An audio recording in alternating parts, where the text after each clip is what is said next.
Oh yeah, come on in. Don't be shy, don't stall. We got a funky vibe, yeah. Welcome all. It's a safe spot where the truth of mine. Share your thoughts, leave your worries behind. Woo! Defense Rest, that's where you belong. Click that like and groove along. Hit subscribe, let the love flow free. Join the fam where you're meant to be. Woo! Got mysteries, stories that feeling right. We dig deep, ain't no secrets to hide. No judgment here, just an open crew. We're all about justice and the honest view. Yeah, Defense Rest, that's where you belong. Click that like and groove along. Hit subscribe, let the love flow free. Join the fam where you're meant to be.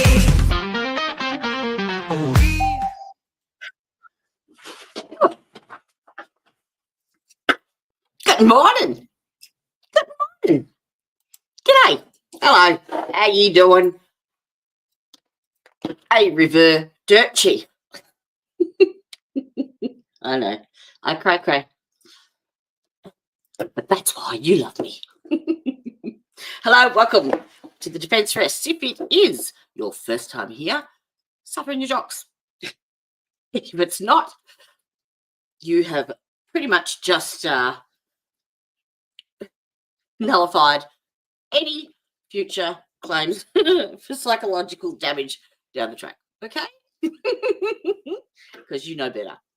Good morning, Angel Cakes. How you doing? How's your head? That's the only bit of me that doesn't hurt. There's always a flip side, isn't there? Got to think of the cup half full, apparently. So, have you guys heard anything about this Aussie chick in Arizona? Lisa Cunningham. She's been over there in jail in Maricopa County, I think 7 years. She was the first Australian to face the death penalty over there. Now she's been charged with first-degree unaliving of her stepdaughter, Sanaa. I think that's how you say her name. Okay, no, it's not one that's been followed a great deal by the media. In fact, there is very, very little information that I can find on her. She was supposed to. Okay, so let me say again. She's married to Germayne. I'll show you a picture.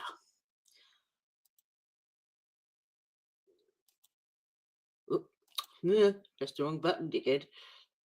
So that's Sanaa.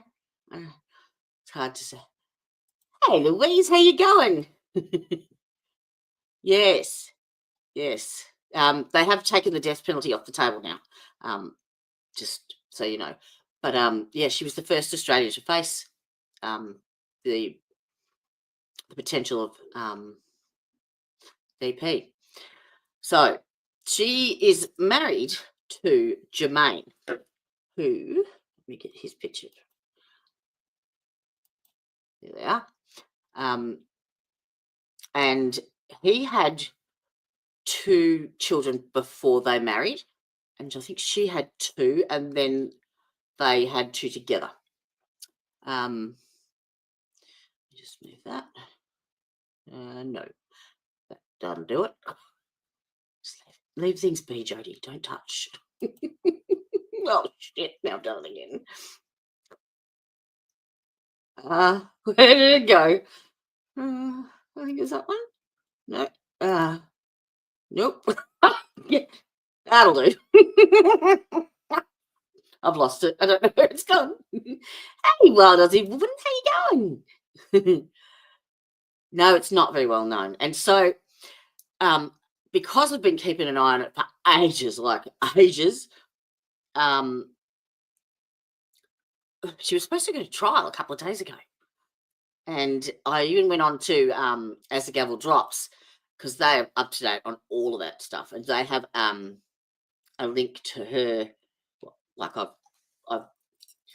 they provide all the documents, but if you star it and mark it, you get notified of anything that comes out with relation to this case, or any case you choose with them. Basically, you just get a notification. So nothing came up, and I went in and had a look, and there was nothing there. It was like 2 days after it was the day after the trial was supposed to have started. So I reached out to the lady that was running this file and asked if she knew what was going on, if they'd had any updates or heard anything, and then she just said, "Oh no, I hadn't know," but never came back to me and let me know. So basically, what I did was I'd been collecting clippings and news reports and articles and stuff over the last months, and storing them, and then I transcribed them and put them all into the database and said, right, I spit me out the story. So it's knitted it up a bit for me. So we'll go through that. But for the best of my knowledge and understanding, from what I can see, is it looks like she has actually been released on bond pending a plea deal or sentencing of some kind, because there is the query of prosecutorial overreach, apparently. Where have we heard that before? So there is a name for it. It doesn't begin with all right. Now I might actually have to turn a light on here so I can see what I'm reading. Come on. Oh, shoot. There we go. I know no one wants to. Way, that's a bit bright. Okay. I'll just read here.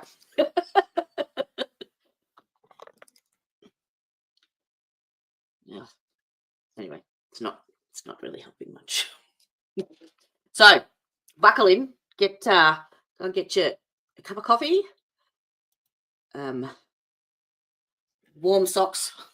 Oh no, it's hot over there, isn't it? And buckle down, because we're getting into it. So the Lisa Cunningham story. So she's an Australian mother, with the typical dream, but a mother's American nightmare happened instead. So the scorching heat of Arizona, far from the familiar shores of South Australia where she's from, American dream was about to become an international legal nightmare. So she was born in Adelaide in 1974. So that makes her what, 31? So I was born in 71. Yeah. Wasn't my strong suit, maths. Close enough. In a little small town called Menendez, which is about 84 k's from the city. Her childhood was marked with instability. She had alcoholic parents, and they moved quite a lot. Then they suffered a family tragedy when her brother Jamie passed away of a drug OD, and he was only 22. So she was the older of the two. She was 24 at the time. And to seek escape from her troubled past, she married Russell Anderson. Oh,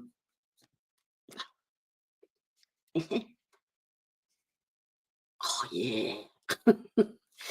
And he was an American airman, and she met him in Queensland. So she followed her heart and returned with him to America in 1997.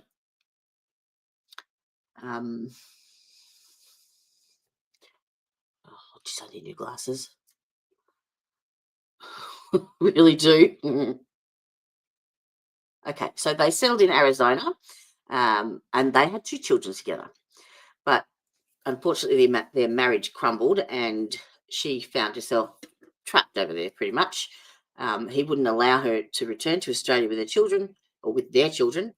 And so, yeah, she was forced to stay and try and rebuild her life in this foreign land.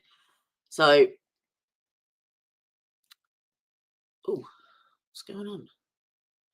So she basically tried to build herself a life over there.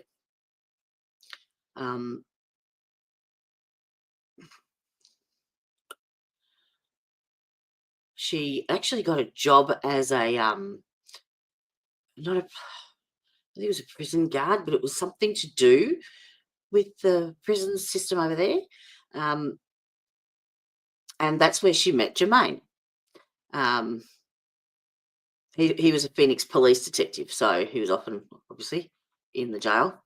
And their romance blossomed when they got married in 2011. And he brought with him 2 children, Nariah and 7-year-old Sanaa. So she then quit her job because there was the 4 kids to look after then, and became a stay-at-home mum. And then expanded into expanded and they had 2 more children together. And they apparently, watching the interview that the daughter did for 60 Minutes, like her eldest daughter, it was just beautiful. They idolize her, they worship her. She called them all her little bunch of chickens because they would follow her around. And yeah, it's just been awful. And it's really sad because I think a lot of because it's mental health and it's hard to quantify, a lot of it got dismissed and wasn't obvious. So instead of actually, digging a little bit deeper, I think a few things might have been missed. And I think they were just eager to have someone accountable, really, for this poor baby. So the fairy tale would soon unravel. So the darkness begins around Sanaa's 6th birthday. Something in her changed, she said to the 60 Minutes reporter, and she said it was like looking at a different child. The bright, playful child that she'd come to know and love began forgetting simple tasks like how to open a doorknob or how to twist open a water bottle. She became increasingly more quiet and silent. She stopped smiling, then she stopped speaking. And Lisa watched her with, she was getting more and more alarmed by the day, pretty much. And then she began exhibiting increasingly disturbing behaviours. So, she would be cruel to animals and her siblings and what have you, tearing at her own skin, smearing poo everywhere, just, yeah. She would spin on her bare knees until they were red, raw and bleeding. Just bizarre behaviour. And in July of 2016, they'd taken her to umpteen specialist doctors, what have you. They actually got a diagnosis for her.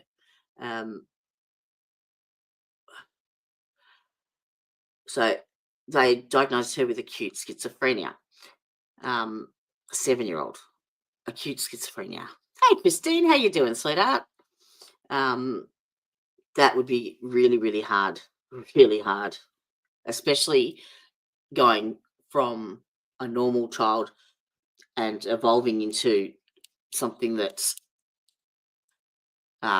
extremely hands-on, time-consuming, demanding. Not that it's not worth it, but the dynamics change as far as the care factors go and the attention span and the patience, the whole, yeah, it's a lifestyle 360 basically. And the whole family, not just for Lisa. So she started hearing voices, and these voices apparently were not Lisa the child, telling her to do nasty stuff. And then she starts scratching at her own eyes so violently that they actually had to buy protective goggles for her. I was jumping up and down saying, "Something's wrong," Lisa said. And I was the irrational, hysterical mother because nobody wanted to help her.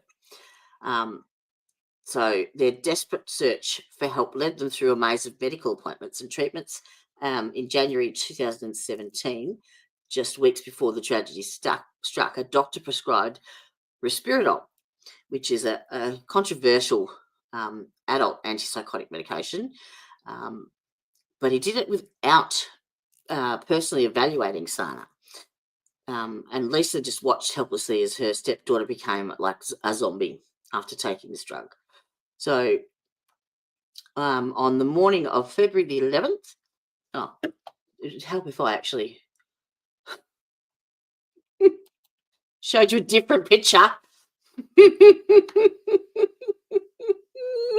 So that is Sanaa. She's just beautiful.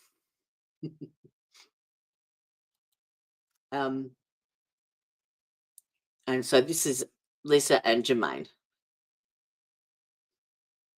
Very, very pretty. And her daughter is a spitting image of her. Or their daughter. So, I don't know, from her first marriage.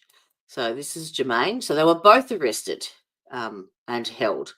But I'll get into that in a sec as the story goes.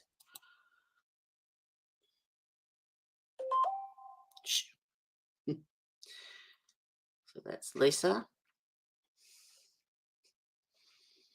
So she's in Maricopa County. All right, there we go. Estrella Jail. So February the 11th, 2017, she discovered Sanaa unconscious and cold in her bed at about 1 a.m. They raced down to the Phoenix Children's Hospital. Lisa and Germayne could only watch as the medical teams fought to save the 7-year-old's life, but 5 hours later, she apparently passed away. The initial police assessments found nothing suspicious. The medical examiner listed the cause of death as sepsis, which is an infection that gets into your bloodstream, basically. But it's not a small infection. It's something that, you would notice. You would have a fever. Yeah. Yeah, I don't know. I don't know. No, that's not going to help. Wait, no, stop it. Oh, Lord. I'm just going to make it worse, aren't I? Hang on. There's got to be a better one. That'll do. That'll do. Right, so the medical examiner, read Jody. Yeah, sepsis, which is the infection in the bloodstream, resulting from the wounds and the scratches that she had done herself, self-inflicted. He also questioned acute bronchitis. Well, you can't have either. It's not multiple choice. You can't pick. Did she drown or did she get stabbed? Like, anyway. So to the grieving family, it seemed like a tragic end to a heartbreaking battle with mental illness. But 10 months later, their world exploded again. The police arrived with handcuffs and matching murder charges.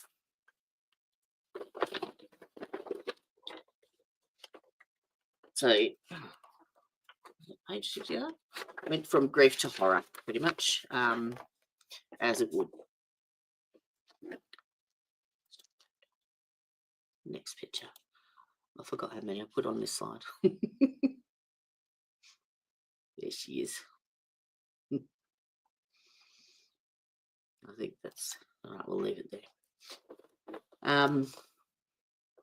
So the allegations were staggering. Prosecutors claimed that the 2 years before her death, the Cunningham's home had become a house of horrors.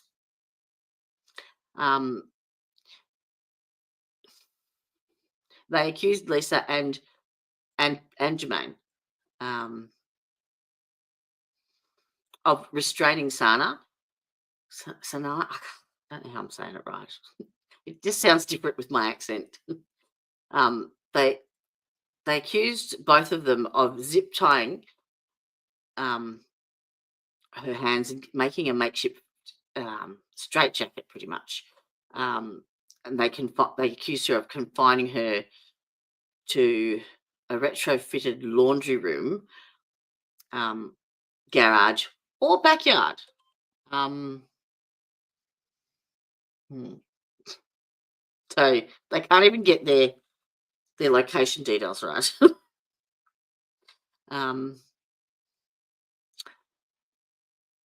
Apparently, they forced her to pick up dog feces with her bare hands whilst wearing only a nappy, leaving her in unsanitary conditions, allegedly forcing her to eat food with maggots.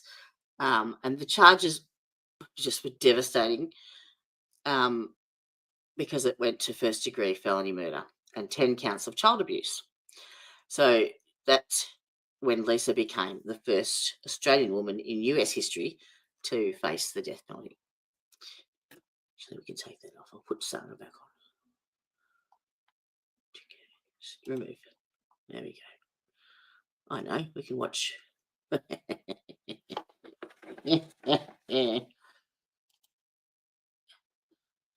Oh, so cute. He's so cute. There we go. Hey, buddy. Yeah? You bugger off, Mum.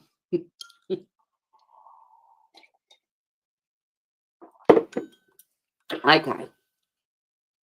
So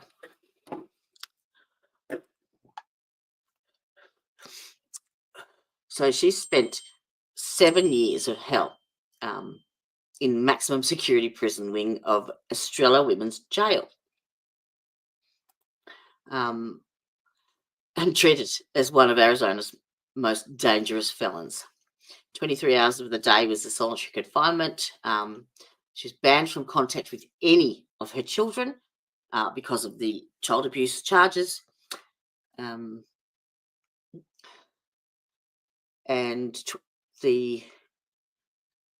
that included her eldest daughter, Sierra. I will put a link to the 60 Minutes interview that they did. 60 Minutes is like our version of... I'm not really sure, actually. They generally pick a story and have an investigation presented on a Sunday night, and they go right into the deep dive. Yeah, yeah, it's awful. But I think the prosecutors have, as I said, overreached with the things that they've accused her with. So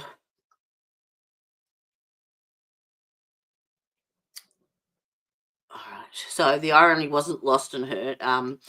A woman who had fled a dysfunctional family plagued by addiction and crime now faced the accusations much worse than anything that her troubled relatives had ever done.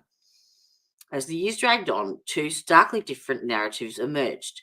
The prosecution painted a picture of systemic abuse and willful neglect, pointing to 3 child safety reports filed in 2016 and 2017. Neighbours' testimonies about unusual punishments and the septic foot wound that allegedly contributed to her death. But the defence told a completely different story. Her attorney was Eric Kessler, and he insisted that there is certainly no crime here, much less a murder. According to Lisa and Germayne, they had spent an entire year trying to move mountains to get appropriate medical care for Sanaa's severe psychiatric condition. No worries, Wild Aussie Woman. You're welcome, and you don't have to chat. I'm just happy to have you.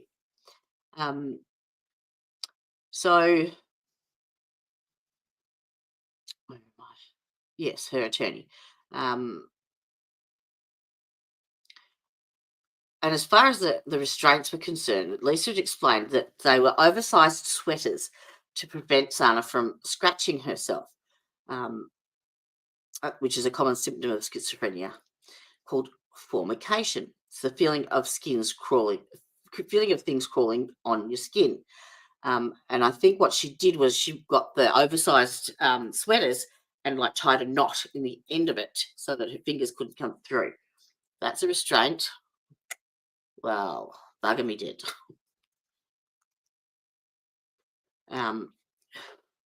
It was pretty much more a safety measure to a child that posed a danger to herself with the scratching. And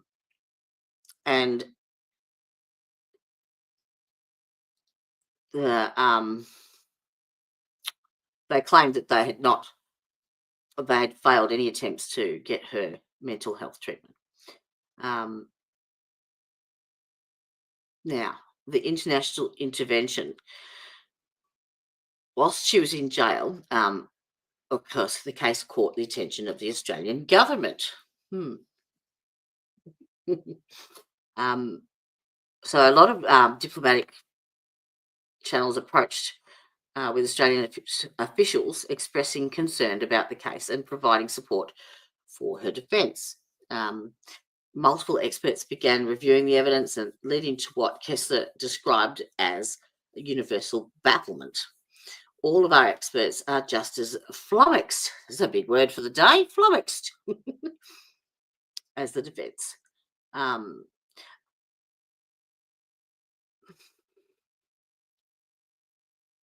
right, so 7 years after the nightmare began, something shifted.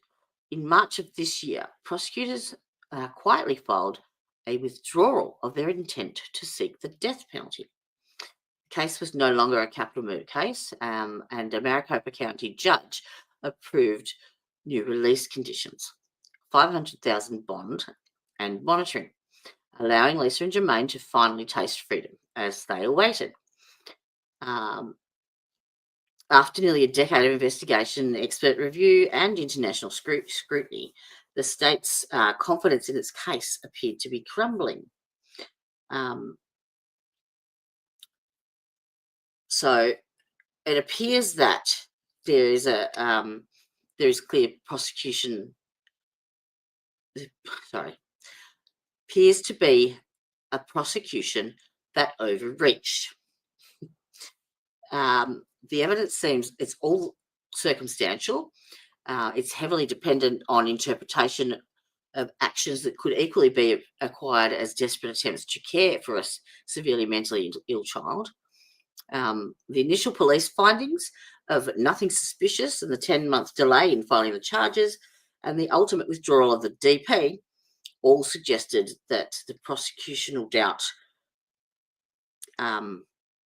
that's all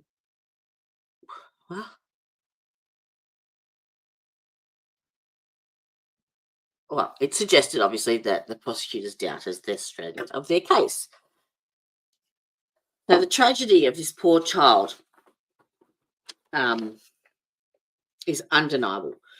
The question remains, though, was this murder or a catastrophic failure in the mental health system, which, if it's like anything over here in America, it is a massive loophole. Massive. It is not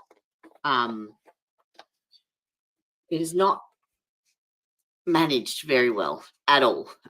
They place a lot of the responsibility on the person with mental health issues. Like, for example, I remember my brother, in his younger years, he had dabbled in a bit of the illegal substances and did some illegal not jobs, but things.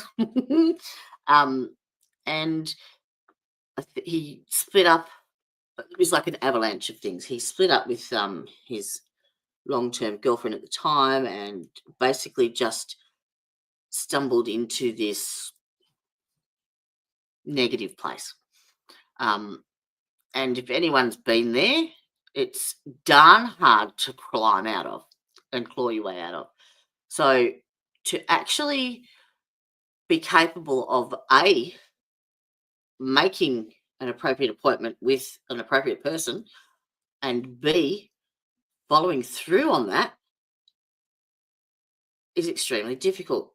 Now, I actually used to take him to all of his appointments. I would take him to and pick him up and drive him everywhere. But there was one time where I couldn't do it.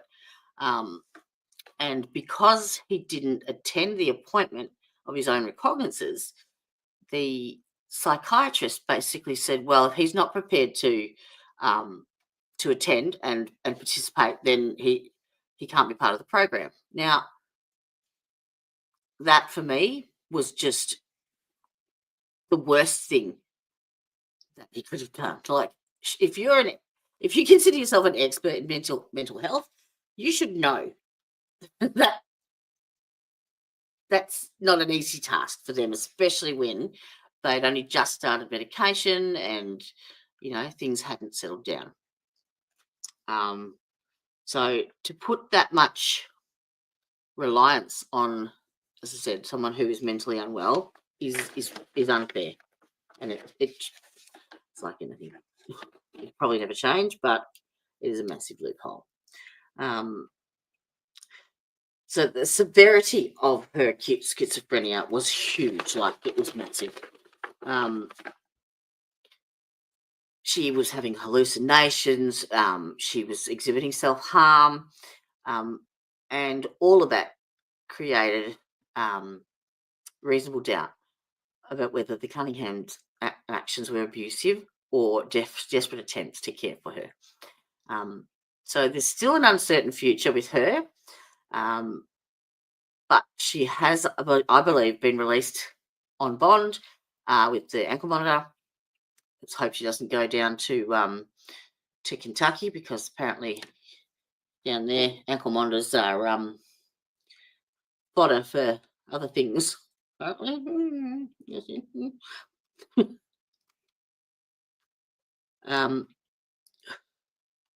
So it's still unfinished. The trial, they're saying that the trial is still looming, but there is no dates that I can find, and I will update.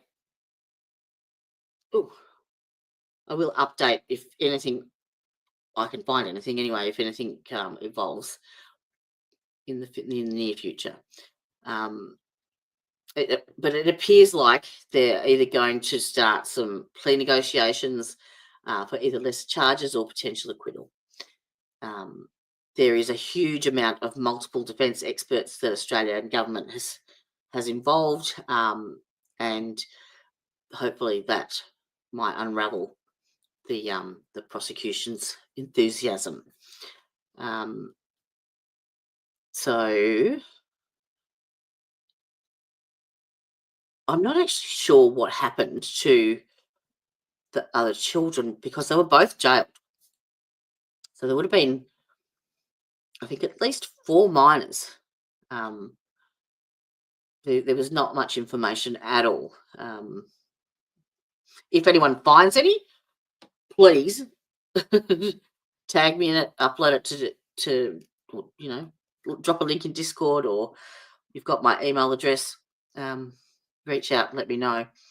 But I will be keeping an eye on it. So poor little Sanaa Cunningham, at the heart of it all, was just a 7-year-old little girl whose battle with mental health just ended in unanswered questions that may never be fully answered. And if you do watch the 60 Minutes, actually, you know what? I'm going to try and find it, because it's just...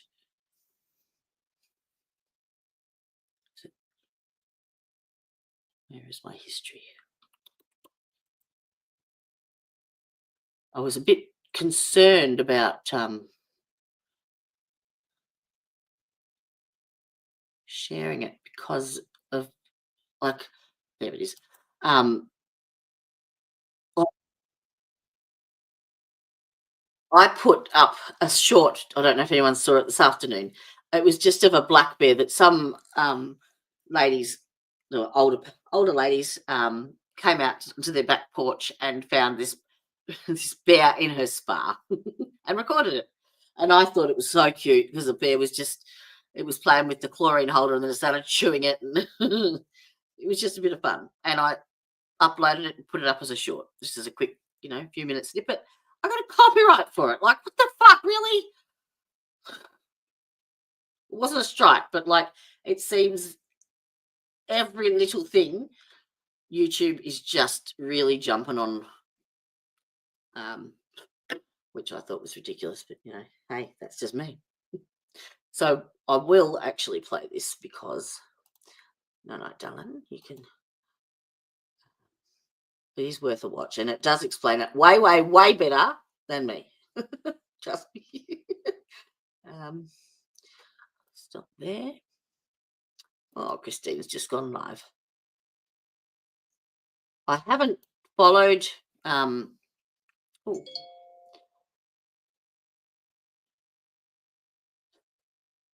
Thank you, Tricia.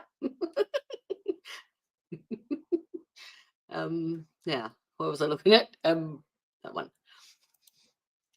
So what I'll do is I will share it, and I will try and cover as much of any of the markings of who it is. Hopefully that's clear.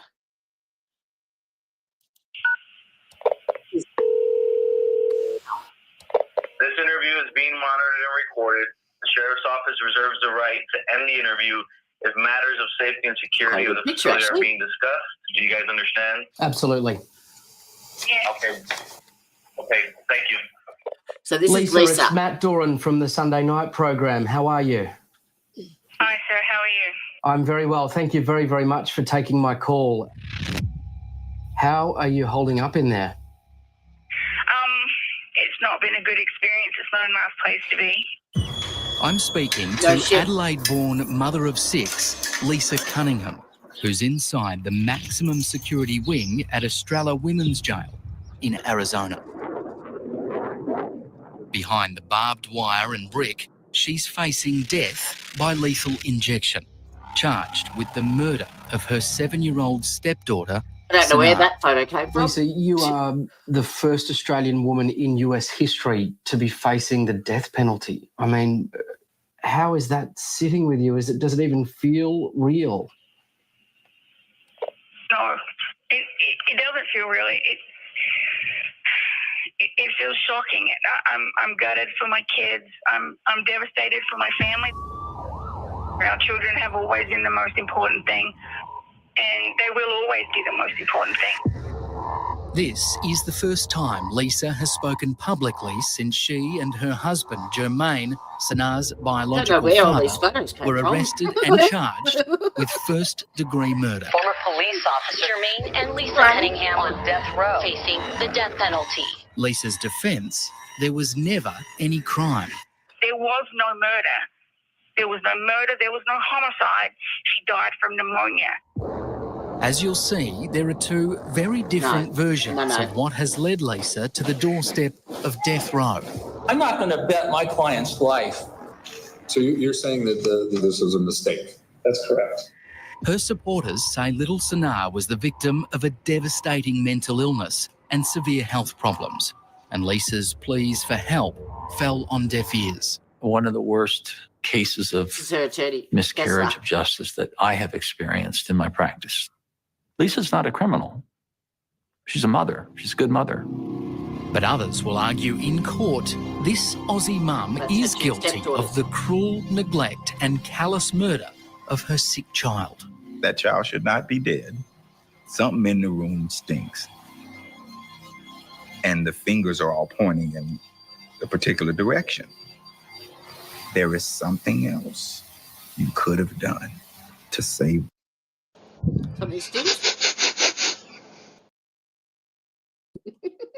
this child's life. Did you do anything wrong? How on earth did a mum from Adelaide end up here, inside the toughest women's jail in Arizona? Lisa Cunningham is being treated as one of the state's most dangerous felons, in solitary confinement 23 hours a day and ordered to have no contact with any of her children. Unless she can somehow convince the courts that she's innocent, she could become the first Australian woman in US history to be executed. Of all the people on this planet, to be accused of such a horrendous crime against someone she loved dearly, it boggles my mind. It really does. Now, Lisa's oldest daughter, Sierra, is 21 and has put her life on hold to campaign for her mother's release. Because Sierra is a key witness, she's banned from visiting Lisa in prison. She's also grieving the loss of her little sister, Sanaa. I miss her every single second of every day. Now, and you would think that if her mother was guilty of this, she would be the first person to be nominating that. Yeah? Just saying. I would do anything to have her back. And so would my parents. And I know my brothers and sisters would. She wasn't killed. She was loved just like they were. And they just want her back too. They just want to be a family.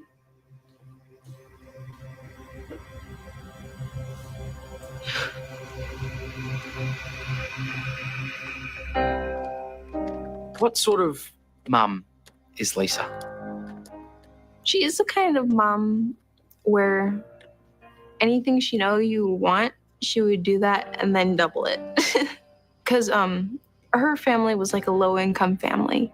She wanted to have her children live the life that she dreamed of as a kid. But every parent wants. Lisa grew up in the working-class suburb of Murray Bridge, near Adelaide, attending the local high school. Her adolescence was a struggle, with her parents separating when she was 10 and an older brother dying of a drug overdose. She helped raise her little sister, Katie, who has Down syndrome. Lisa grew up having difficulties knowing what that's about with a sister that had fairly marked disabilities. Does it sound funny to you guys here in an Aussie accent for a change? She copes. That's what Lisa does. She gets around it, she finds a solution and works around it. Denise Sweet is Lisa's auntie and still lives in Murray Bridge, near the river where she would watch Lisa play with Katie. I think Lisa was born to be a mum. She, right from a little girl, yeah. And plus with Katie and that, she was the mother role growing up, most definitely. Yeah. When Lisa was 24, she met a visiting American airman, Russell Anderson. They were married and soon after welcomed their first baby, Sierra. They moved to Arizona, where their son, Javian, was born. But Lisa discovered Russell was being unfaithful. She found out that he had a little bit of a wandering eye, and she tried so hard to keep things going for the sake of the children. But when the marriage broke up, to make ends meet, Lisa went to work in a prison as a guard and a chaplain. It's where she met police detective Germayne Cunningham and fell in love. He had 2 children, Nerea and her younger sister, Sanaa. They really just seem like 2 halves of the same soul to me. What my mom and Germayne really had done was they just took 2 halves of broken families and made a completely new, better one. And the love that we all shared for each other, like we genuinely enjoyed just being with each other. Happy birthday to you. Hip hip. Was what real happiness was to all of us, just Absolutely, being together and being a family. 100%. Lisa and Germayne went on to have 2 children together, Now there were 6 kids to look after. Lisa left her job at the prison to become a stay-at-home mum in this house in a middle-class suburb of Phoenix. She always wanted a big family, so she just kind of took it in her stride like everything else. And she's like, I can't stop looking at I just have a lot of baby chickens now, so. Baby chickens. That's what she called us, because we'd all follow her in a line. She called us chickens. Definitely sounds like a murderer. Yeah, she was Mama Hen, and we were her chickens. Are you a good mum, Lisa? I think I am. I think I'm a good mum. I think my kids are awesome. And I think that my kids are a reflection of the kind of parents that we were. And Lisa made sure to capture her big family, taking hundreds of photos. This is Mum with little Sanaa here in the very stylish pink glasses. Yeah, that's their wedding. This is Sanaa's first day of kindergarten, and she fell in love with school immediately. Really? She really, really loved it, and Mom slaved over doing their hair. But everything wasn't okay with Sanaa. Around the time of her 6th birthday, the family became alarmed about sudden changes in her behaviour. Even just the look, the expression on her face was completely different. Everything wasn't okay with Sanaa. Around the time of her 6th birthday, the family became alarmed about sudden changes in her behaviour. We watched her change from a perfectly normal, vibrant 6-year-old. Shortly after she turned 6, we started to notice things changing. She'd forget how to do basic tasks like turn a doorknob or open a water bottle. And we couldn't understand what was happening with the cognition. And then it was strange things with food. The happy, bouncy little girl who would always laugh and dance and sing, she just would slowly silence. And it got to the point where she wouldn't smile or speak. So is it fair to say she went from a happy, healthy, normal little girl and then just changed? And it was probably the most painful thing I had ever witnessed. Just watching her disappear.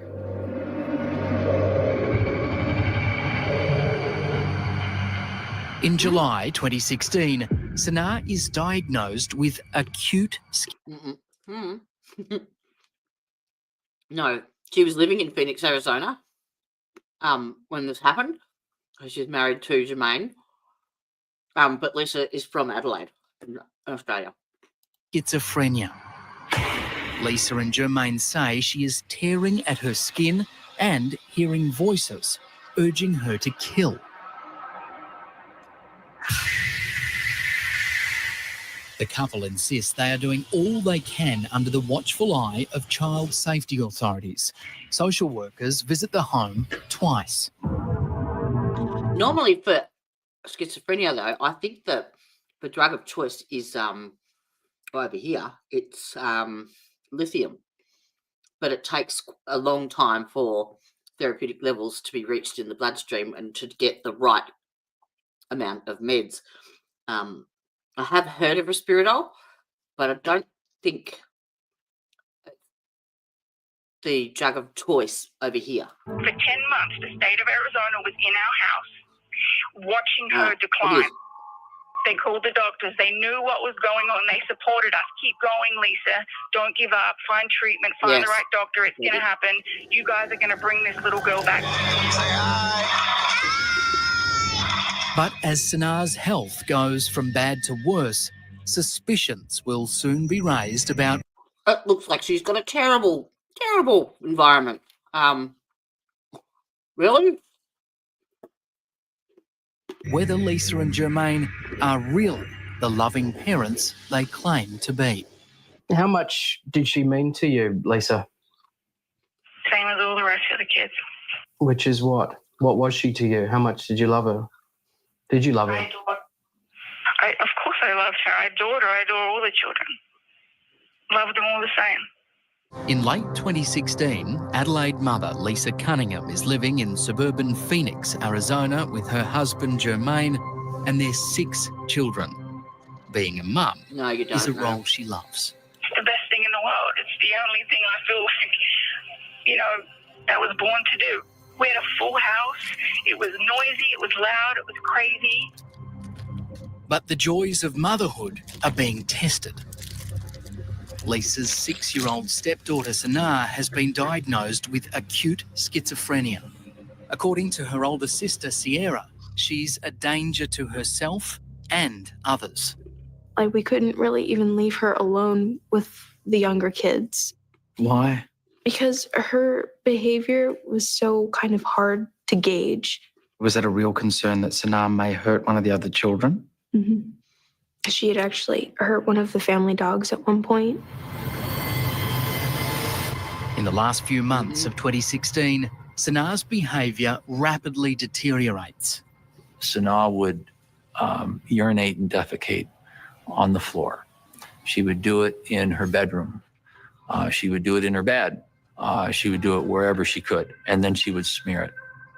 Lisa's lawyer, Eric Kessler, has studied Sanaa's medical records closely to understand the difficulties Lisa and Germayne faced caring for their little girl. She would get on her knees, her bare knees on the floor, and spin.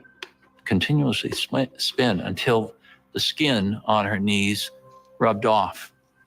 She would scratch at herself. She would cut herself. She would scratch at her own eyes to the point that Lisa and her husband would have to buy goggles. These are some of the difficulties that the Cunninghams had to address.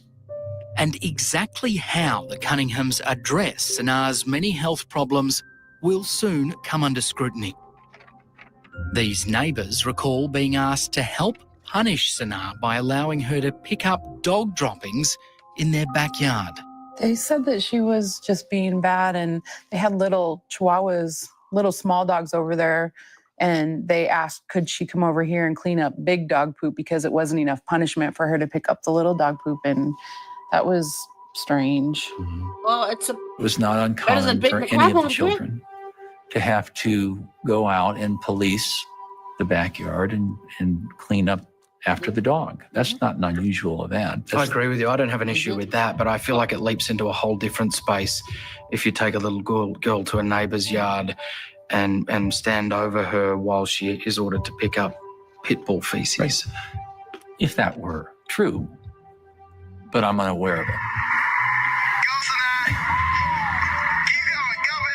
By early 2017, Lisa says Sanaa is showing no sign of getting better. She has cuts and sores on her body that haven't healed.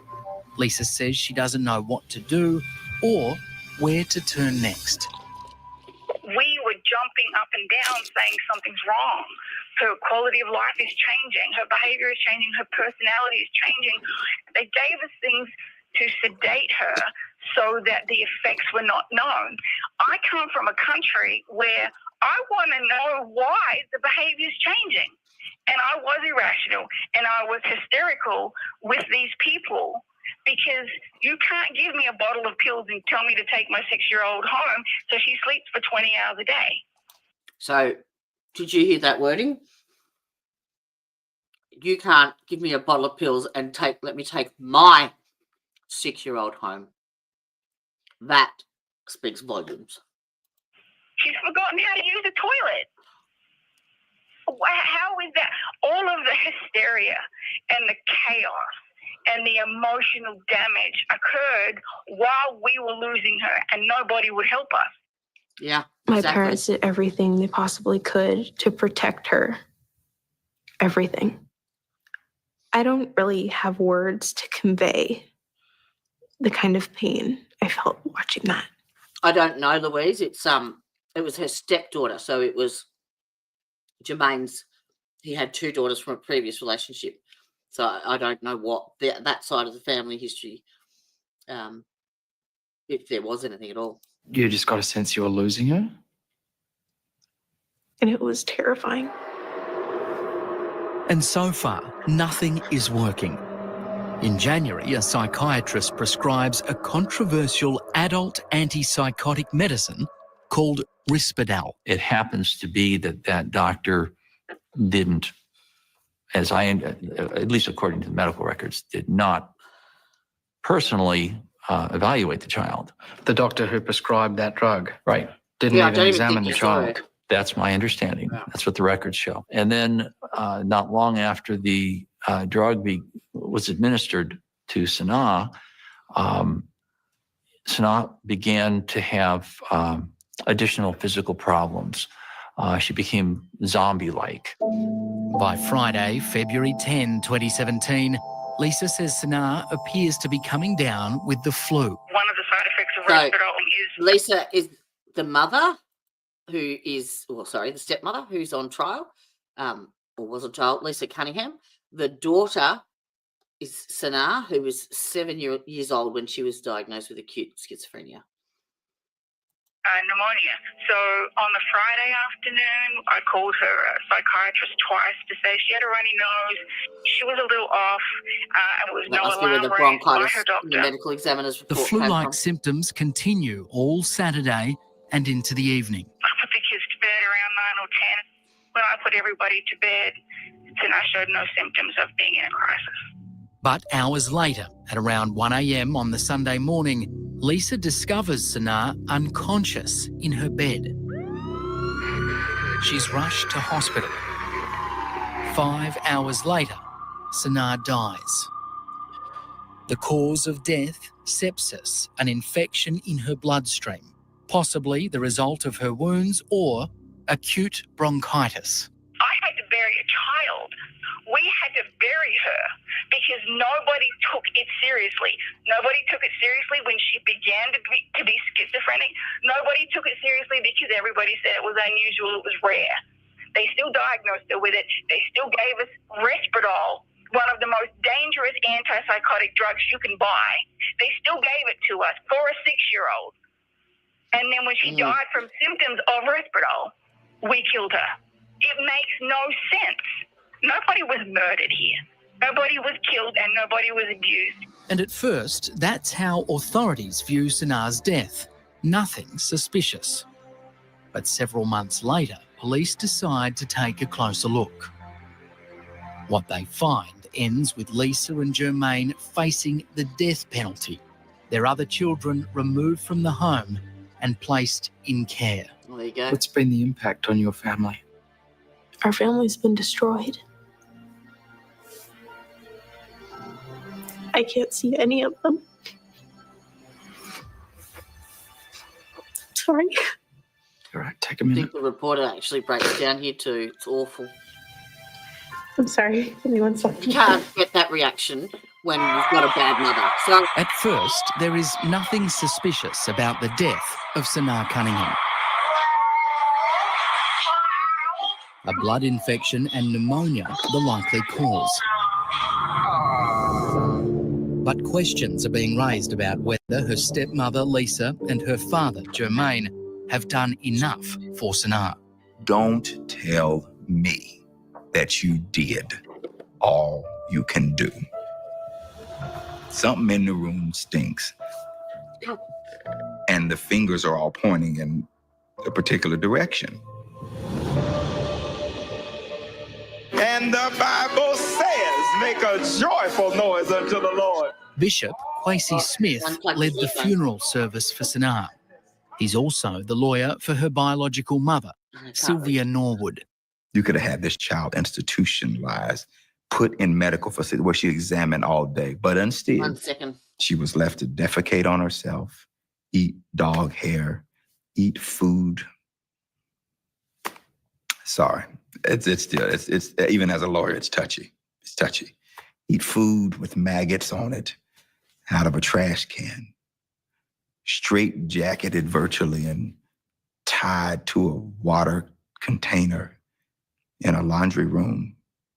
And you tell me you did all you could do. I don't buy it. As a former police officer, I don't buy it. As a veteran of the United States Marine Corps, I don't buy it. As a former federal investigator, I don't buy it. As a lawyer sworn to practice in the courts of this country, I don't buy it. There is something else you could have done to save this child's life. Lisa and Germayne's treatment of Sanaa comes under... But one moment. He is not a trained psychiatrist. Unless he's experienced it himself before, he has no fucking idea. That's the prosecutor. Sorry. Intense scrutiny as police investigate what life is really like in the family home. This is the first time television cameras have been inside this home. What the prosecution alleges in these facts tendered in court is that this was effectively a house of horrors for little Sanaa for 2 years leading up to her death. Today, another family lives in the modest home. 4 bedrooms, 2 stories and a gravel backyard.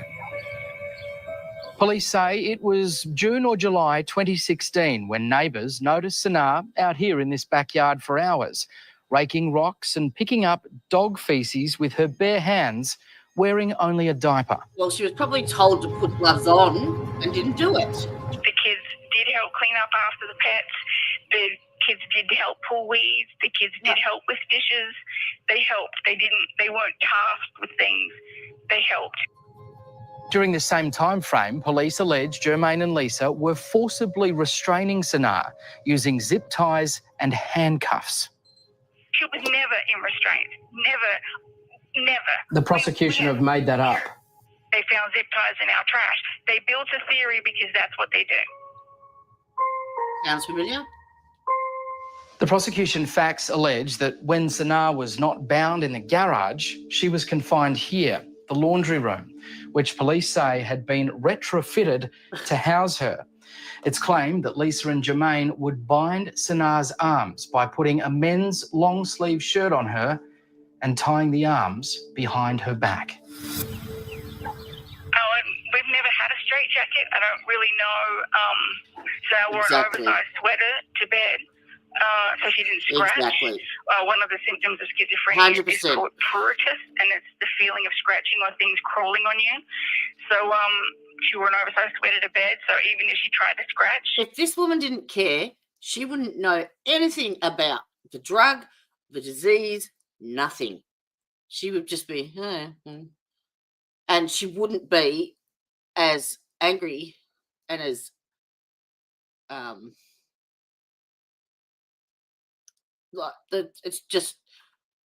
it's not ringing true to me. Not at all. Not at all. She would scratch, fabric to fabric. Never had a straitjacket. Don't know where you would get a straitjacket. Don't know how you would make a straitjacket. We didn't even see it. Was on the morning of February 11, 2017, when Lisa noticed 7-year-old Sanaa was cold to the touch. She put her in a pack and play, similar to this one, and surrounded her with warm bottles of water to heat her up. Lisa told police that when she took Sanaa's temperature, it was so low, it didn't register on the thermometer. Hang on. So she's found this child cold and she put warm water bottles? Did she take her fucking pulse? Really? Because that's not the first thing I would fucking do. Go and fill up a hot water bottle. Fuck me. Sanaa was rushed to hospital where she died later that day. It took another 10 months before investigators believed they had evidence Sanaa had been so neglected and abused, Lisa and Germayne were guilty of murder. Mom sat me down and she said, "They've charged us with Sanaa's murder." 2 parents completely being neglectful of Sanaa Cunningham. It was world-shattering, and it was kind of like being in the Twilight Zone. You don't produce adults like that from an abusive family. I'm sorry. Do you believe there's a strong case? Absolutely. I'd bet my right arm there's enough to convict them. Well, best you be growing another one, motherfucker. Nobody was murdered here. Nobody was killed and nobody was abused. We didn't get any help. Sanaa never got any treatment. They gave her pills. Police say, though, Lisa, that, it was the case that this little girl was becoming an enormous emotional burden and a financial one too. Oh, right. So it you may just have become easier for yourself and Germayne to let her go. I think that's a horrific thing to say to parents. I think that that's unfair. I think it's cruel. And I think that it's a disgrace to her memory for her to be remembered as a victim and not somebody who was mentally ill. She was not a burden to our family. And that is not a fair thing to say to us, and it's not a fair thing to say about her siblings. Good on you. And it's not fair to her memory. At least one of those 6 children would have stood up and said something. They would have had to. Sorry.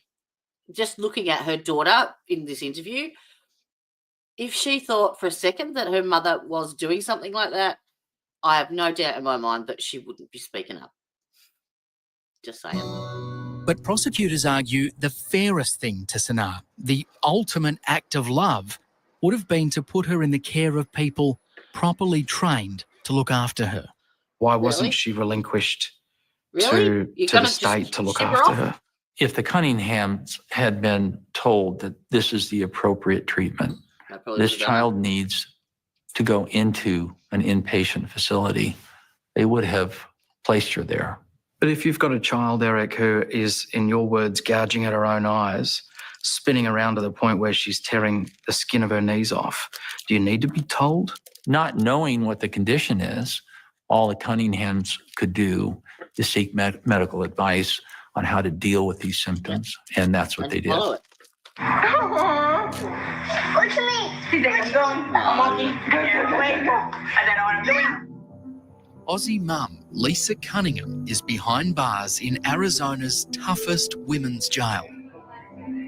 Lisa and her husband Germayne are facing the death penalty, charged with the murder of their 7-year-old daughter, Sanaa. And this is the man who wants them executed, County Attorney Bill Montgomery. We're sitting here because for the first time an Australian female is facing the death penalty in the United States. Can you explain why?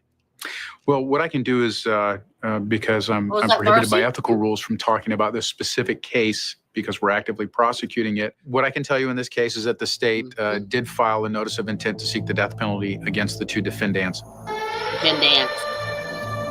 But at the moment, Arizona's death penalty system has stalled. The last execution by lethal injection 4 years ago was a disaster. 15 injections, it should have taken 1. I mean, no matter which way you look at it, you would have to say, would you not, that the state bungled that execution? Well, the role of the state in that execution was to carry out an execution of the defendant, and that's what happened. I mean, it should have taken 10 minutes. It took almost 2 hours. If someone's aware of it for 10 minutes versus aware of it for 2 hours, at what point do you say that the awareness of it is too much? And there's no evidence in either. Should there be a point in your mind, or is it just irrelevant? Well, I don't think it's relevant at all. Really? I think it doesn't matter how much the person suffers as long as they die. No, that's not what I said. There's no evidence that the person suffered. It's very difficult to establish whether they suffered because we can't ask them. Right. They're dead. You fuck.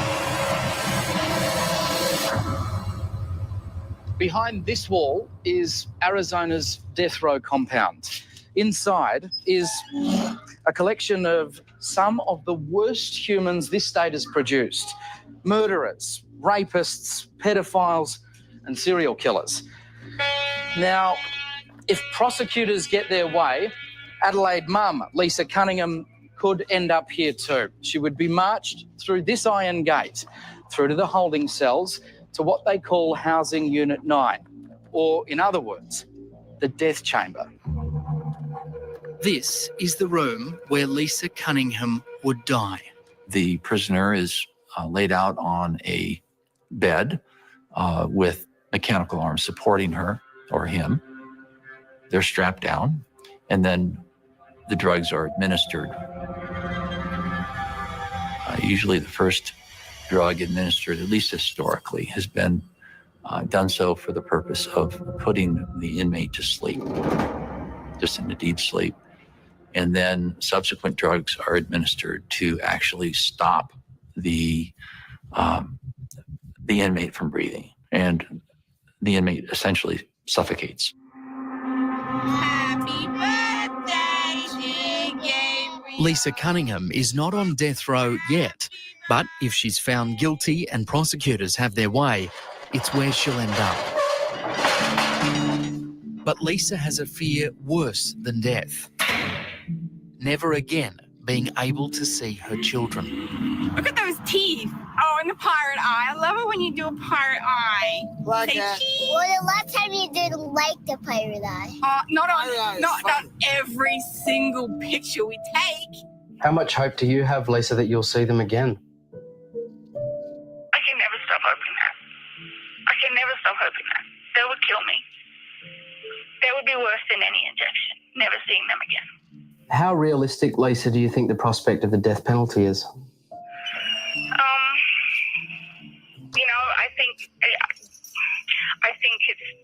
I think it's illogical. But do I think illogical things happen? Absolutely. It is surreal. I mean, it's shocking. Oh dear. Looks like we've just been cut off there by the prison system and the authorities. All right. Now, I've just actually looked up the last person executed in Arizona. Let's share that, shall we? So,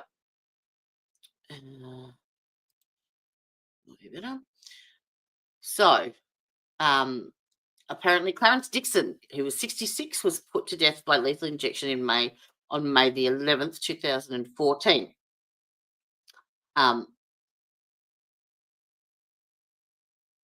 So apparently he was the first person put to death since 2014 because the state suspended executions after an inmate died in an excruciating manner.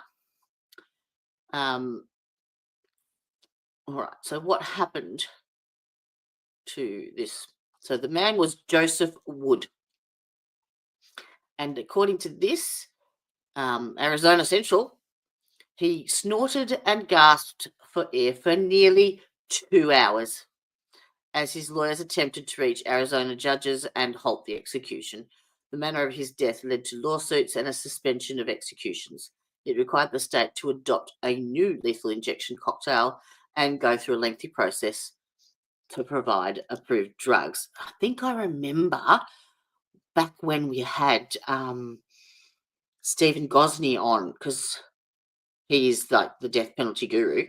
And I think from memory, there was a issue with I think they were getting the drugs from overseas or something, and they weren't the correct strengths or doses or something like that. Don't quote me, but let me see if I can find anything else on him, because that's all that's in that. Where is it? Wood, what was his name? Where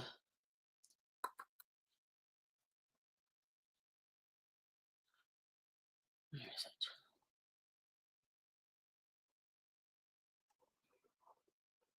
Let me go back. Joseph Wood. Search that one.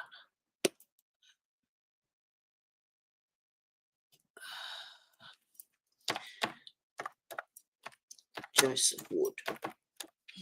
Execution. Yeah. See what that gives us.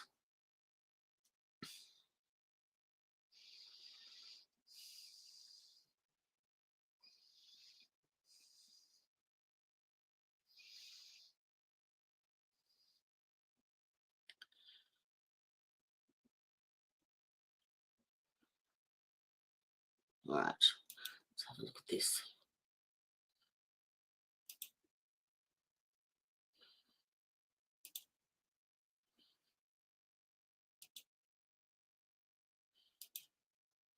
Inmate put to death. Witnesses say he was gasping for air for nearly 2 hours. And one witness said, quote, "It was excruciating to watch." Joseph Wood had been on death row for the 1989 murder of his girlfriend and her father. And today, delay after delay in the execution. It was supposed to start at 10 a.m. It's a story we've been following all day. And ABC 15's Pete Serranos is in Florence with more. Pete, even after the injection was given, there was an emergency appeal. I don't think I've ever heard of that happening. What can you tell us about this?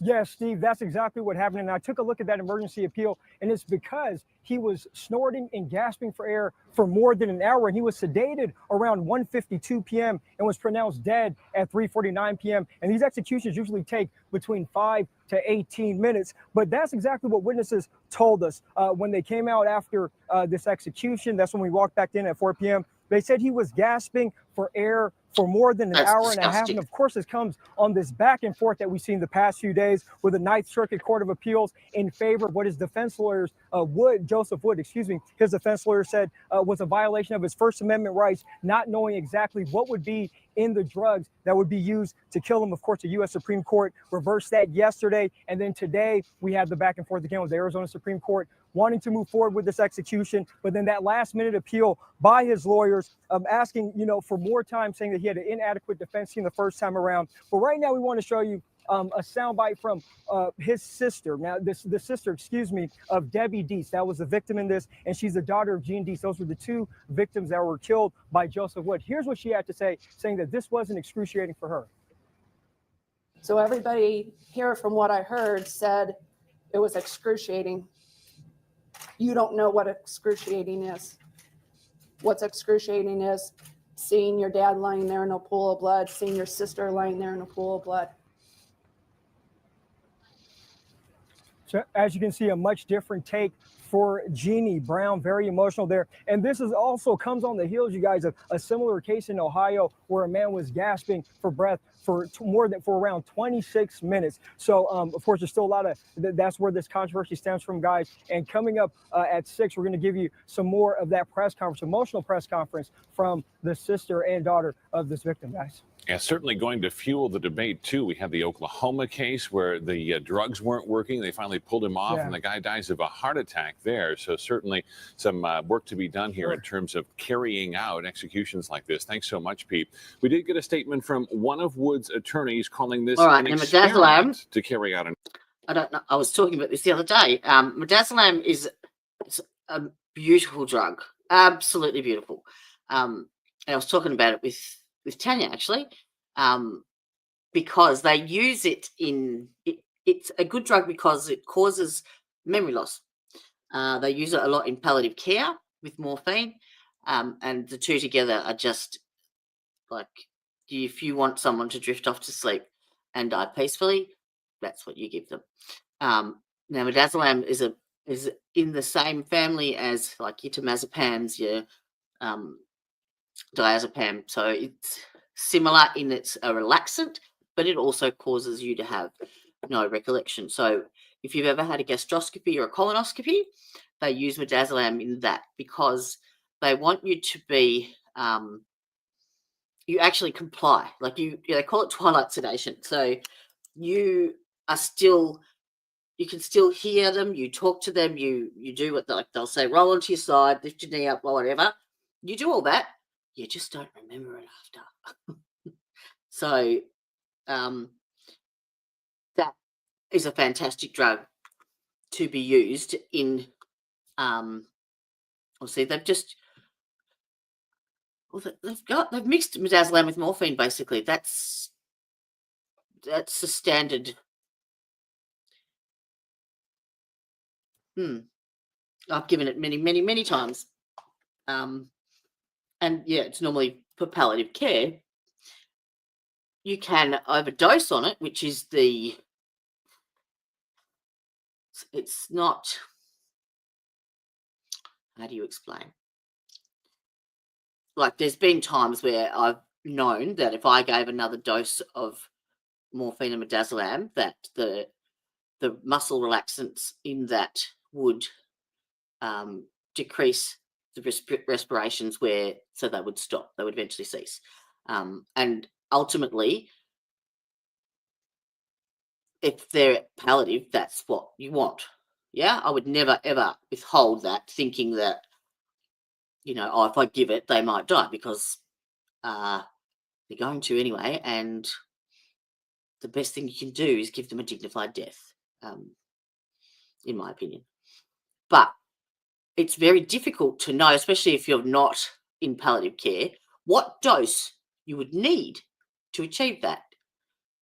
You know, he has never had, he may have had a morphine addiction before that. So his sensitivities, he might have needed, you know, 10 times the dosage. Who knows? That to me, those drugs are not, they're not a guaranteed result. I don't know why they don't just give them a potassium solution, because that will definitely shut the heart down. Definitely. In fact, they use it in cardiac surgery when they open up the heart, the sac around the heart. Of course, the heart is still beating, and you can't operate on a heart that's beating. So before they, as they're hooking it up to the artificial life support system, they actually pour potassium solution into the, and I've watched it myself, they pour it into the pericardial sac, and it stops the heart beating. That's why when you have doctors, if you're on like fluid tablets, the fluid tablets get rid of the excess fluid, but they also get rid of electrolytes with it, particularly your potassiums and your magnesium. Potassium and sodium need to be in balance for muscles to work, and the heart is a muscle. So if your potassium is either high or low, you are at risk of going to an irregular heartbeat, basically. And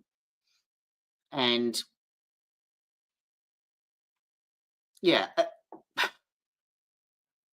what really annoys me is that so my mum's got atrial fibrillation, and what they do for that initially is what's called cardioversional. They attempt it. So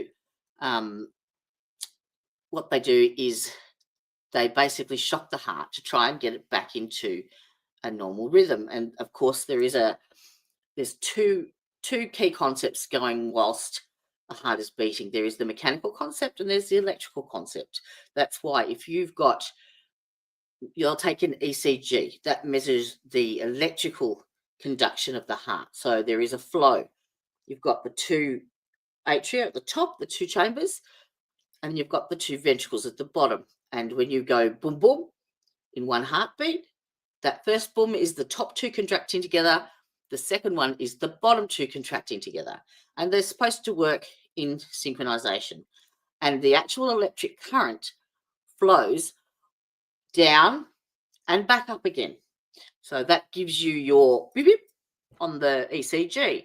And they can tell so much from reading an ECG just by measuring the differences, the distances between each one. It's amazing how much information you can get off that. It'll tell you where any heart damage is, which part of the heart is damaged and not beating. It'll tell you umpteen things. Anyway, so atrial fibrillation means that the atria are doing this and the ventricles are just doing their usual.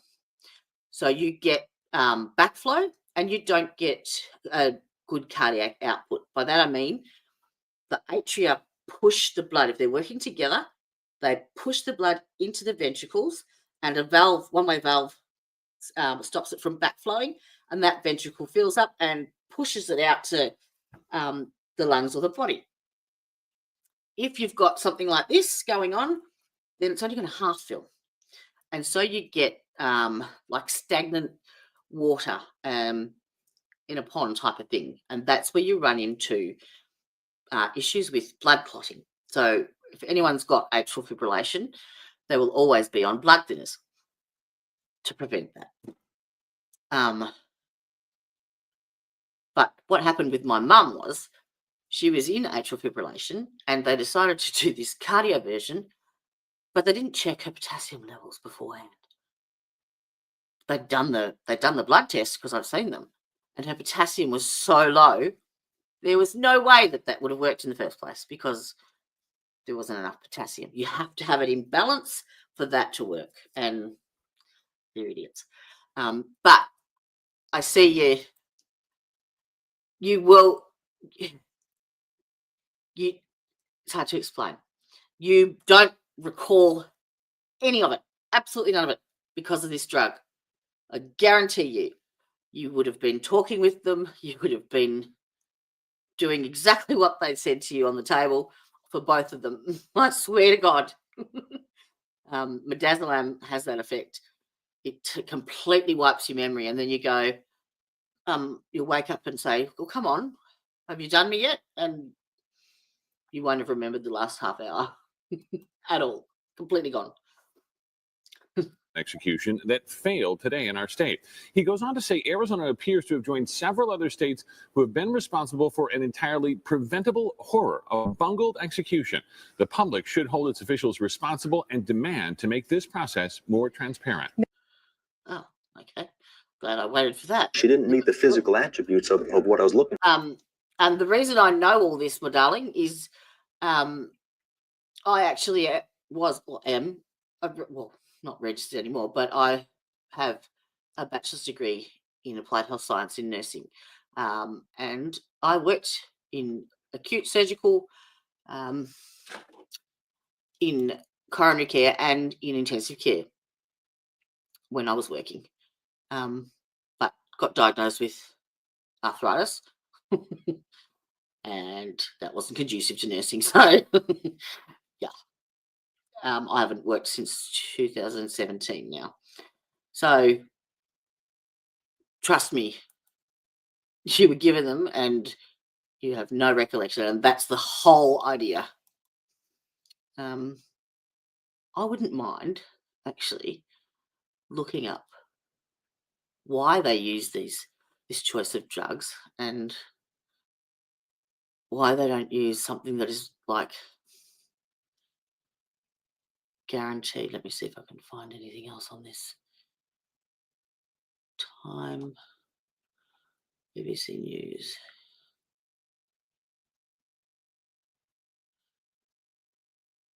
In 14. Okay, let's have a look at this one. See if they can give us some more info. Come on. Where is it?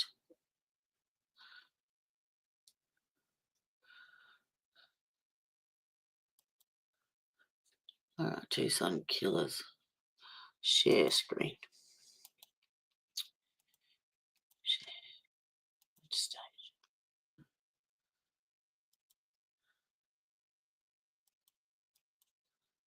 There we go. You see that properly? Maybe I'll zoom a little bit more. That's better. Okay.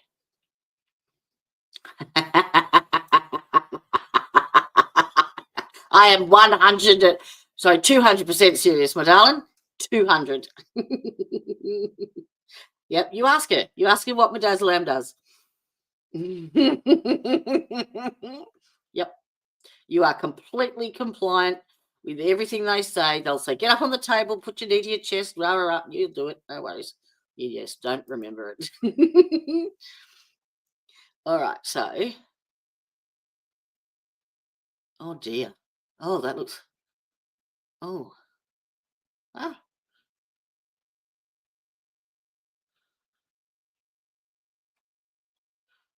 Hang on.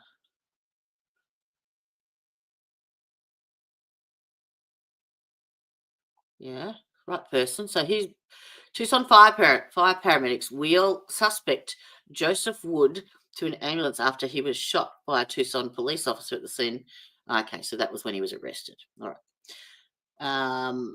His execution ended 1 hour and 57 minutes after it started, and after several court challenges over the combination of drugs. Ooh, I might look into this a little bit more, I think. Wood spent more than an hour gasping and snorting before being declared dead at 3:49. Well, at least he wouldn't remember it. Sorry, that's bad. It's nurse's humour for you. turning up the spotlight on arguments his lawyers made in the last-ditch appeals, questioning where the state obtained the drugs. I remember this, and how it developed its method. So those drugs, not only do you have to know the strength that you need to be able to give a lethal dose, which is, if you haven't tried it before, then it's trial and error, really. It depends on so many things. His metabolism, like his tolerance, a shit ton of stuff. And also, if they've got drugs from a source that's not, which wouldn't surprise me really, that's not, part of the US medications, then you don't know the actual strengths of them. That's scary. His execution lasted long enough that his lawyers filed an emergency appeal with the Supreme Court trying to stop it. So there's another problem. You don't know how far he's gone without, adequate oxygenation to his brain. You could stop the procedure and end up with a vegetable. So damned if you do, damned if you don't. That'd be a fucking awful position to be in. Richard Brown, the brother-in-law of one of the two people that was shot nearly 25 years ago, witnessed the execution. And as he would, I suppose, he's got a different perception of it. He said that Wood received the punishment he deserved. And that's his opinion. He's entitled to that. Last time I was close up to him, he shot my sister-in-law to death. He killed his ex-girlfriend, Debbie, and her father, Eugene. The Dietz and Sons auto paint and body shop in August 1989. Eugene Dietz's daughter, Jeannie Brown, who was also witnessed Wednesday's execution, said she did not think Wood suffered. Yeah, there's the quote. You don't know what excruciating is. Excruciating is seeing your dad lying in a pool of blood. Fair enough.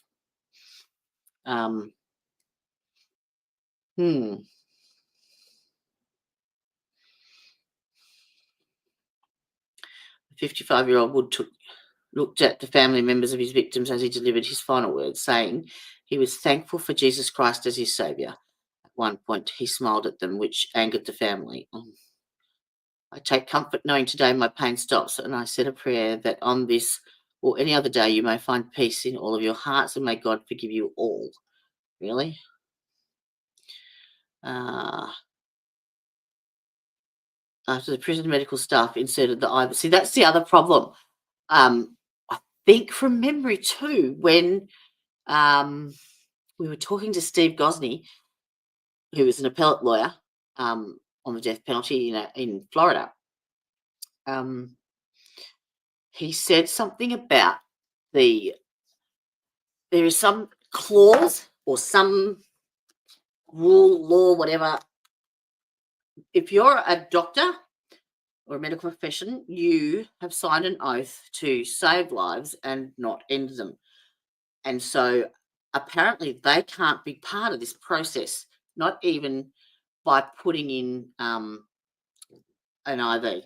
So a lot of the times, apparently, that they have these issues is that the needle that goes into the vein often doesn't just go into the vein, it goes through into the tissues. And so the drugs aren't absorbed properly because of that being incorrectly inserted, because doctors aren't legally allowed to do it. I'm sure that was something, but I might actually look into that a bit more and dig you deep and do a bit of a presentation on it, because that's something that I'd like to understand myself. But tomorrow we have the parole hearings for the Menendez brothers. They've allowed 2 days, 21st and the 22nd, for the parole hearings. Yeah, no worries, sweetheart. We'll be back here tomorrow. I'm actually really looking forward to this. Oh, and I forgot to say, I put a poll in.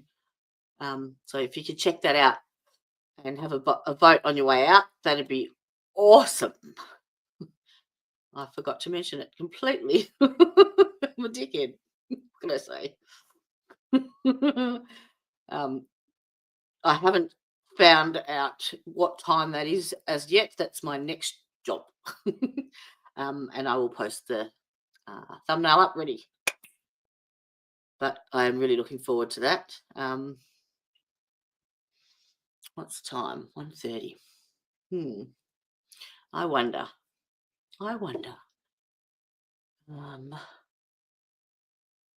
Let me see if I can find. There is a YouTube. I think it's on YouTube. A documentary, hour-long presentation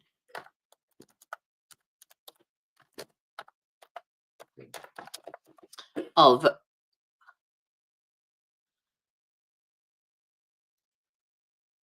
the Menendez brothers being interviewed on the phone.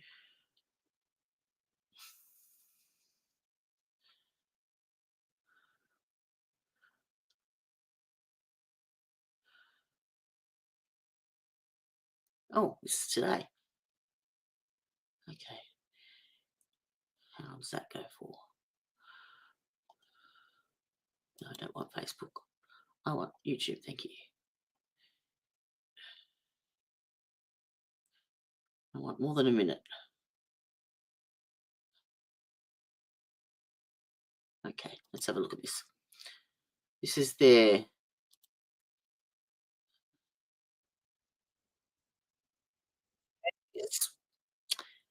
talking about what's happening tomorrow. It's one.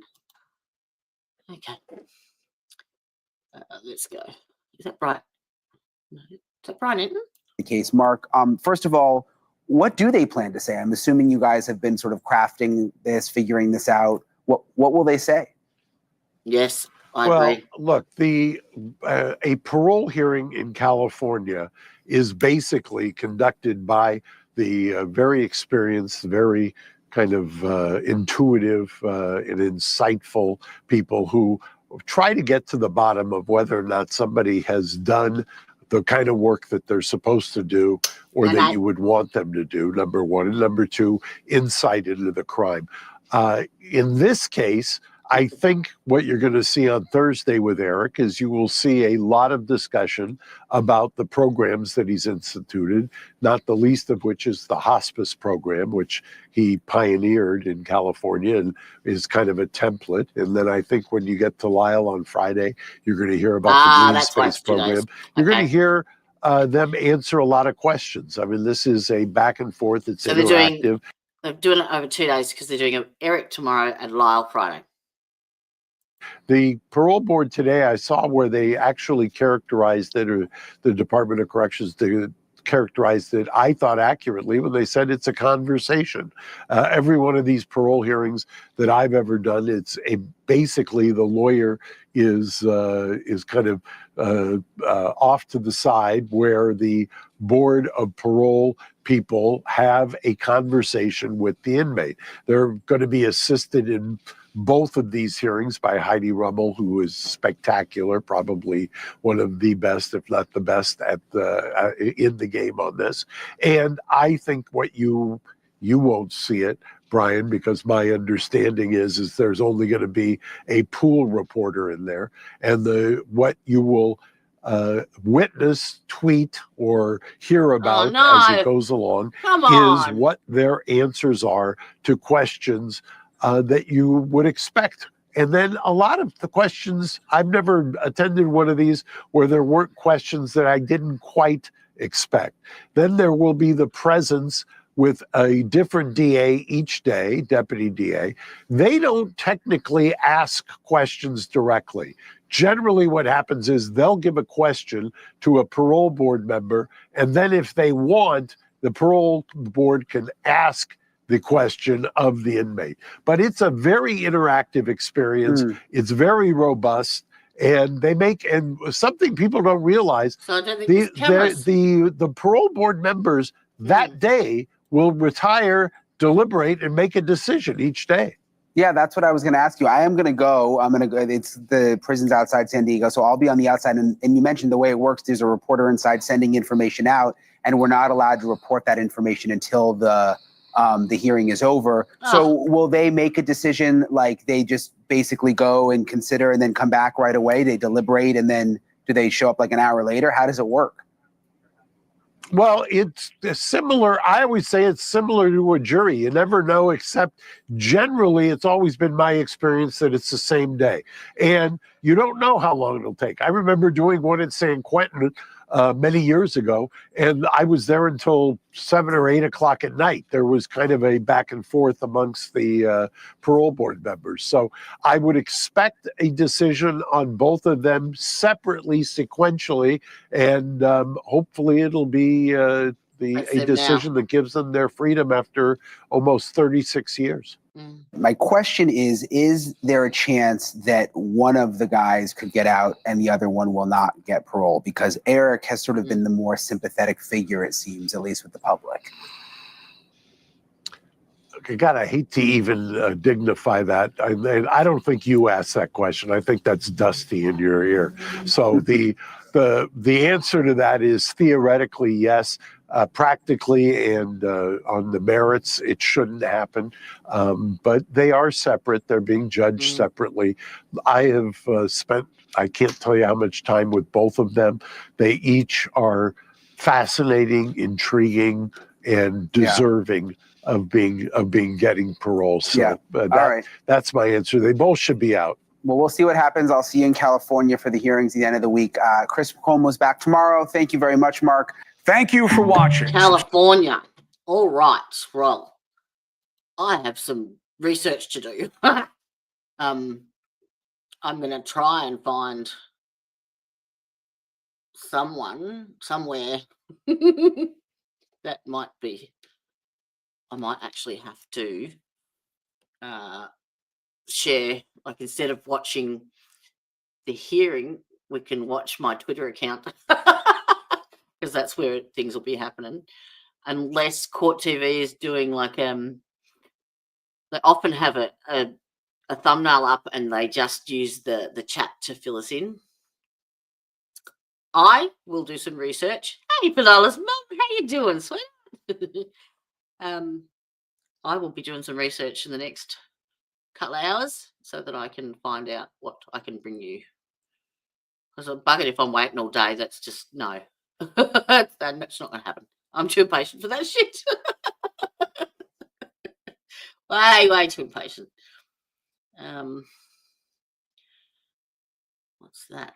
Pop Crime TV. I want to know what's going on. This is shitting me. Someone has to know. Let's have a look at Court TV. I might have a thumbnail up. Oops.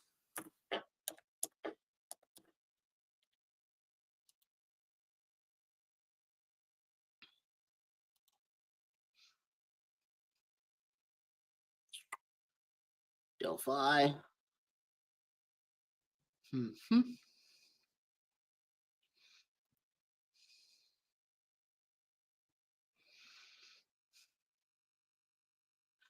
Nope. All right, let's go for Lauren.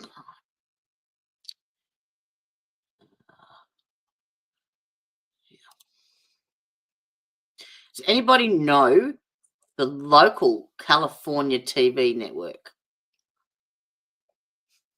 by chance?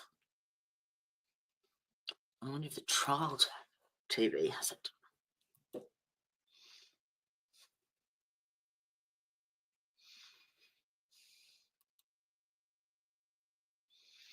I can't get into Adelson, sorry.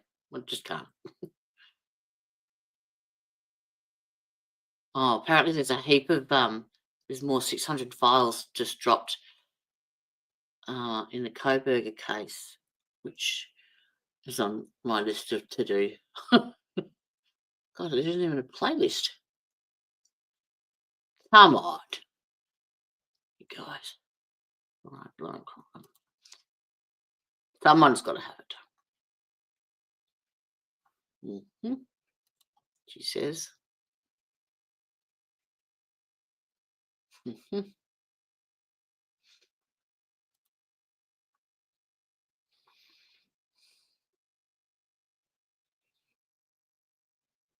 Oh, what's that?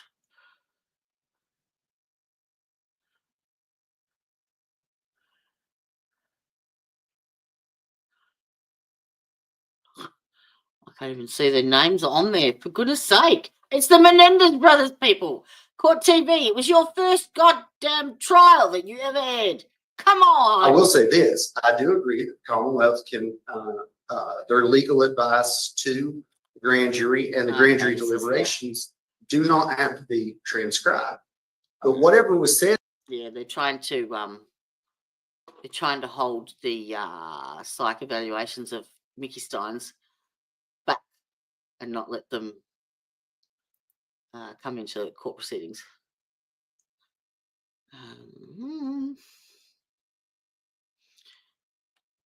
Oh, that's a big one.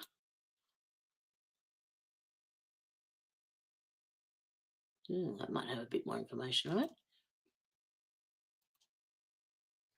Maybe. Oh, share this screen. Ready, please, Mr. Music? And Friday, the board could decide whether they walk free after more than 3 decades in prison for the 1989 murders of their parents. This comes after LA County District Attorney Nathan Hochman officially opposed the brothers' bid for a new trial earlier this month. The brothers were resentenced in May to 50 years to life in prison, which makes them eligible for parole. Their attorney, Mark Garagos, described for Eyewitness News what can be expected. First day will be Eric. Where did you see that, T?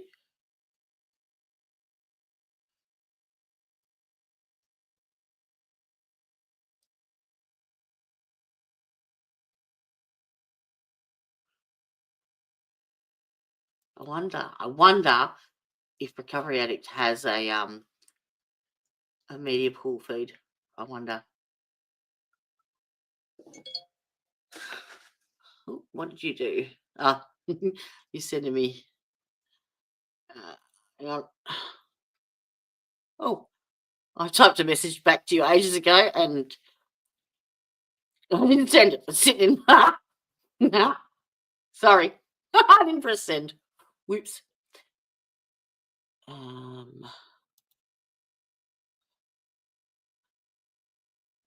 BBC. Let me see. Is this BBC? No, this is ABC. BBC. BBC. Isn't BBC British?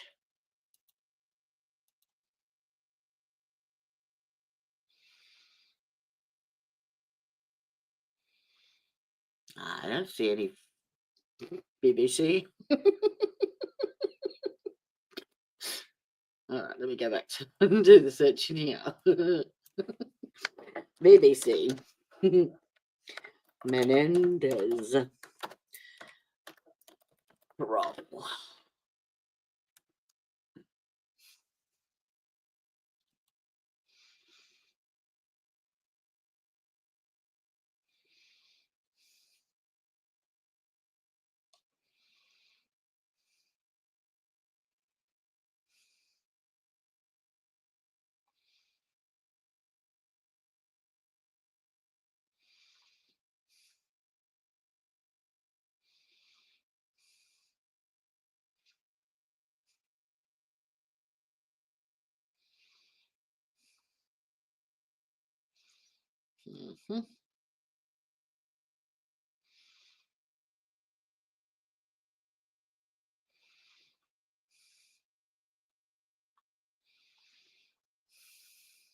Can't find anything.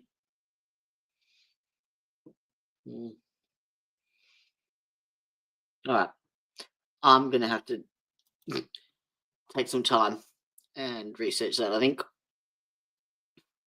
Thank you, sweetheart. All right.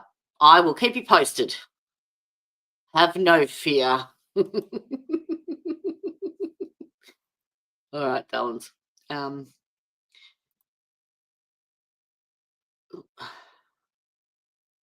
happened? All right. Yeah, so Thursday, Friday, that will take us through this week. And that gives me, look, worst case scenario, there'll be someone in that courtroom tweeting everything that's going on. So we can log on to my X and just search for any updates that are coming. So that's worst case scenario. Leave it with me and I will see what I can do. I shall live my magic with my arthritic hands. But at least I will have nice nails tomorrow to do it with. So I'll be hand modeling. All right, my darlings. Stay safe, stay warm, stay healthy. Don't be good at it. And hasta la vista, bitches. See you tomorrow. Bye-bye.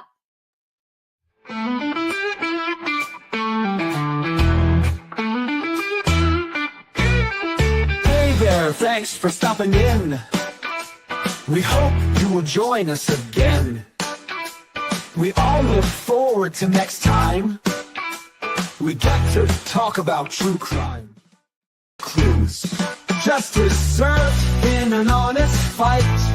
True crime tales till the verdict's right. Solving more than just trivial quests, where sentences rule and the defense rests. Our true crime family is great.